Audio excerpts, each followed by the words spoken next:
ತಾಲೂಕು ಆಡಳಿತಕ್ಕೂ ಜಿಲ್ಲಾಡಳಿತಕ್ಕೂ ಮತ್ತು ರಾಜ್ಯ ಸರ್ಕಾರಕ್ಕೂ ಕೂಡ ಎಚ್ಚರಿಕೆ ಕೊಡ್ತಾ ಬಂದಿದ್ದೀವಿ.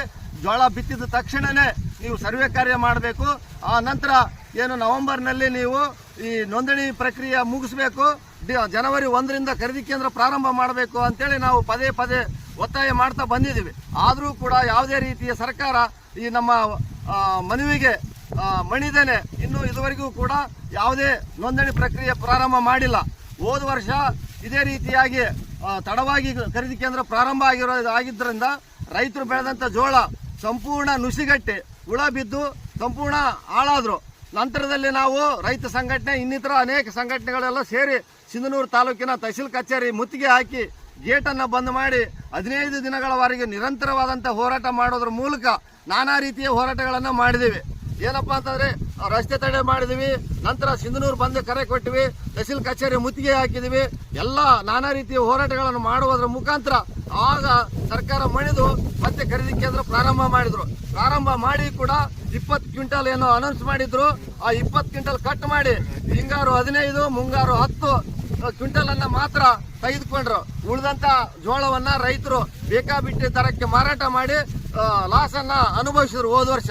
ಹಾಗಾಗಿ ನಾವು ಈ ವರ್ಷ ಆ ರೀತಿ ಆಗಬಾರ್ದು ಅಂತೇಳಿ ಪದೇ ಪದೇ ನಾವು ಒತ್ತಾಯ ಮಾಡ್ತಾ ಇದ್ರು ಕೂಡ ಇನ್ನೂ ಒತ್ತಾಯಕ್ಕೆ ಮಣಿದೇ ಇರುವಂತ ಈ ರಾಜ್ಯ ಸರ್ಕಾರಕ್ಕೂ ಮತ್ತು ಈ ತಾಲೂಕು ಆಡಳಿತ ಜಿಲ್ಲಾಡಳಿತಕ್ಕೂ ಎಚ್ಚರಿಕೆ ಕೊಡೋದು ಏನಪ್ಪಾ ಅಂತಂದ್ರೆ, ತಕ್ಷಣಕ್ಕೆ ನೀವು ಖರೀದಿ ಕೇಂದ್ರವನ್ನ ಪ್ರಾರಂಭ ಮಾಡೋದಕ್ಕೆ ಏನು ನೋಂದಣಿ ಪ್ರಕ್ರಿಯೆ ಪ್ರಾರಂಭ ಮಾಡಬೇಕು.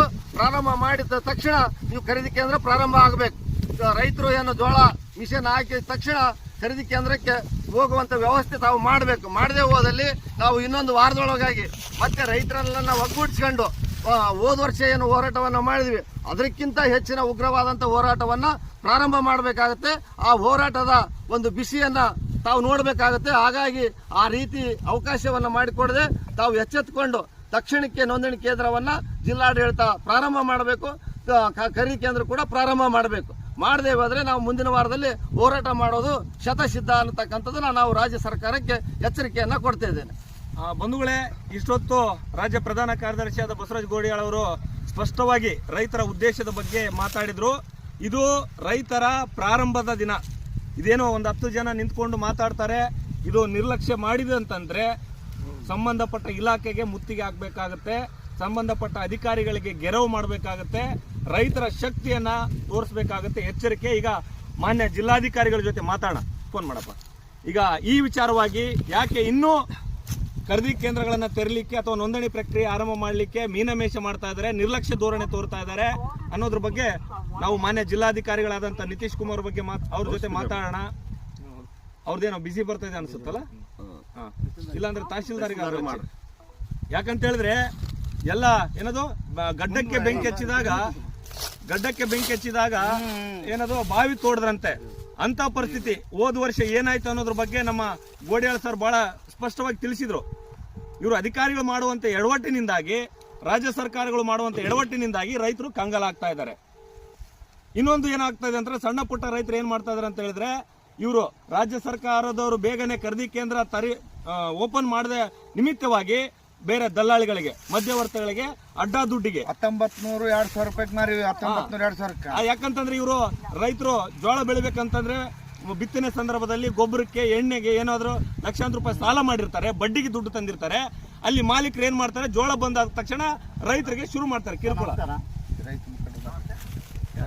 ಸರ್ ನಮಸ್ತೆ, ನಾನು ನಿರುಪದಿ ಗೋಮರ್ಸಿ ಸರ್. ಸರ್ ತಹಶೀಲ್ದಾರ್ ಸರ್ ಅಲ್ವಾ? ಈಗ ನಾವು ಏನು ರಾಜ್ಯ ರೈತ ಸಂಘದ ಬಸವರಾಜ ಗೋಡಿಯಾಳ್ ಸಾರು ಮತ್ತೆ ಸುಮಾರು ಒಂದು 10-15 ಜನ ರೈತರು ಜೋಳ ಕಟಾವಾಗಿರ್ತಕ್ಕಂಥ ಭೂಮಿಯಲ್ಲಿ ಇದೀವಿ ಸರ್, ಏನು ಒಳಬಳ್ಳಾರಿ ರಸ್ತೆಯಲ್ಲಿ. ಈಗ ಜೋಳ ಖರೀದಿ ಕೇಂದ್ರದ ಏನದು ಆರಂಭ ಇನ್ನೂ ಯಾಕಾಗಿಲ್ಲ, ಯಾಕೆ ವಿಳಂಬ ಆಗ್ತಾ ಇದೆ ಅನ್ನೋದು ರೈತರಿಗೆ ಸ್ಪಷ್ಟನೆ ಬೇಕಿತ್ತು.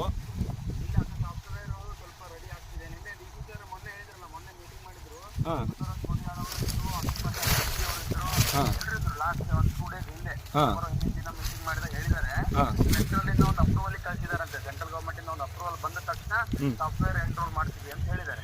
ಅಲ್ಲ ಸರ್, ಈಗ ಸಾಫ್ಟ್ವೇರ್ ಈಗ ಅದ್ರದ್ದು ನಿಮ್ಮ ಅಧಿಕಾರಿಗಳು ಅಥವಾ ಇಲಾಖೆಯವರು ಮಾಡುವಂತ ಸ್ವಲ್ಪ ಸಾಫ್ಟ್ವೇರ್ ಪ್ರಾಬ್ಲಮ್ ಅಥವಾ ಏನು ಅಧಿಕಾರಿಗಳ ಪ್ರಾಬ್ಲಮ್ ಇದೆ ಇವತ್ತು